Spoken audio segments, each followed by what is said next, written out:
Hello mga ka-Wonderham! Ang pag-aaralan natin ngayon ay short division. So itong short division, ito yung mas mabilis na paraan ng pagdi-divide. Meron tayong 5 example. Tingnan natin itong unang example. 4884 divided by 4. So ganun pa rin, isusulat pa rin natin yung 4884 sa loob ng division symbol. Tapos yung divisor sa labas. So i-divide lang natin sila digit per digit. So 4 divided by 4 equals 1. 8 divided by 4 equals 2. 8 divided by 4 equals 2. 4 divided by 4 equals 1. So ganun lang kabilis. May sagot na tayo agad. 1221. So kung long division yung ginamit natin, ganito ang gagawin natin. So 4 divided by 4 equals 1. 4 times 4 equals 4. 4 minus 4 equals 0. Bring down 8. 8 divided by 4 equals 2. 2 times 4 equals 8. 8 minus 8 equals 0. Bring down 8. 8 divided by 4 equals 2. 2 times 4 equals 8. 8 minus 8 equals 0. Bring down 4. 4 divided by 4 equals 1. 1 times 4 equals 4. 4 minus 4 equals 0. So, matagal kapag long division. So, ito mas mabilis kesa sa long division. So, practice tayo ng iba pang mga problem. 3,265 divided by 5. So, lagay natin sa loob yung 3,265 divided by 5. So, lalagyan natin ng konting space kasi mamaya magkakaroon tayo ng mga remainder. So, digit per digit muna. So, 3 divided by 5. So, hindi siya pwede kasi mas malaki yung 5 sa 3. So, pwedeng lagyan natin ng 0 sa tapat ng 3 para hindi tayo malito. Or pwedeng idiretso na natin na 32 divided by 5 na. So, ilang 5 ang kasya sa 32? 6. Kasi 6 times 5 equals 30.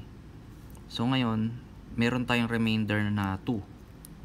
Lalagay natin dito yung 2. So, remainder 2 kasi 32 minus 30 equals 2. So, lalagay natin sa tabi ng 6.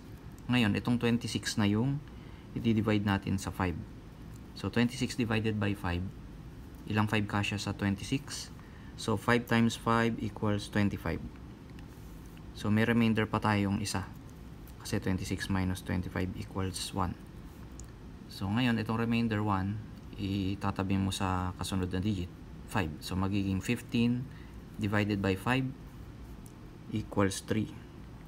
So, sakto na yun. Wala nang remainder kasi 3 times 5 equals 15. So, ito na yun. Sagot mo, 653. So, ganun lang kabilis kapag short division.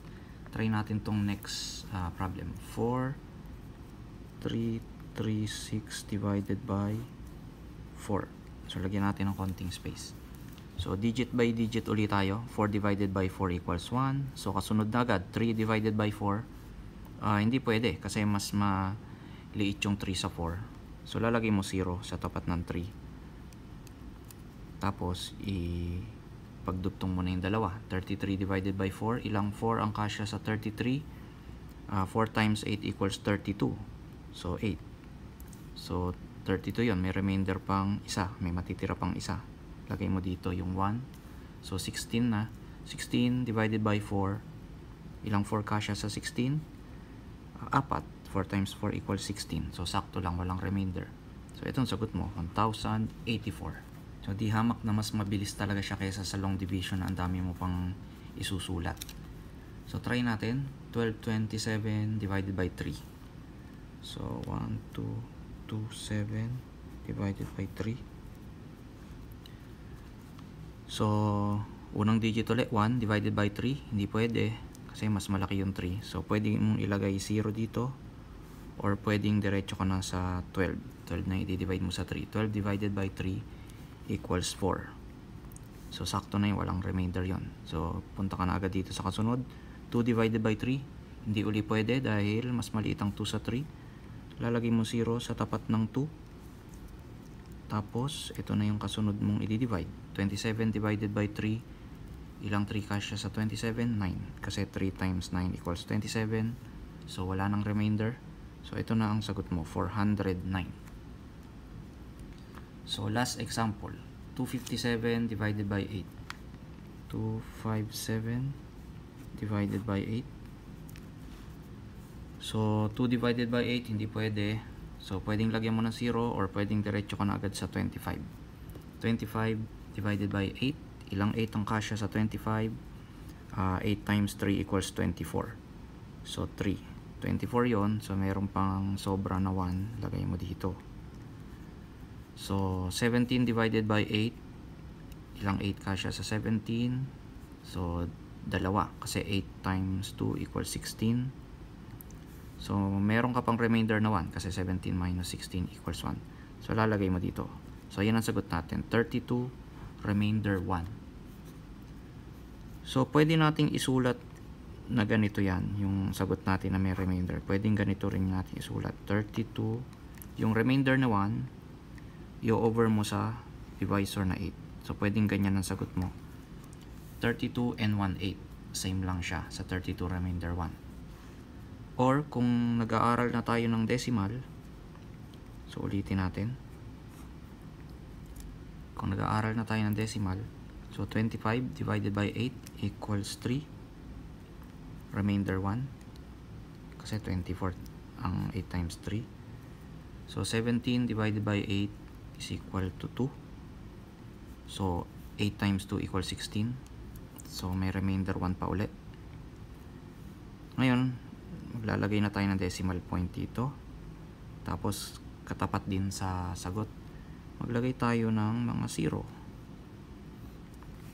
So tuloy natin yung division. So 10 naman, yung remainder 1 tsaka 0. 10 divided by 8 is equal to 1. So 8 times 1 equals 8. So ilan ang natira?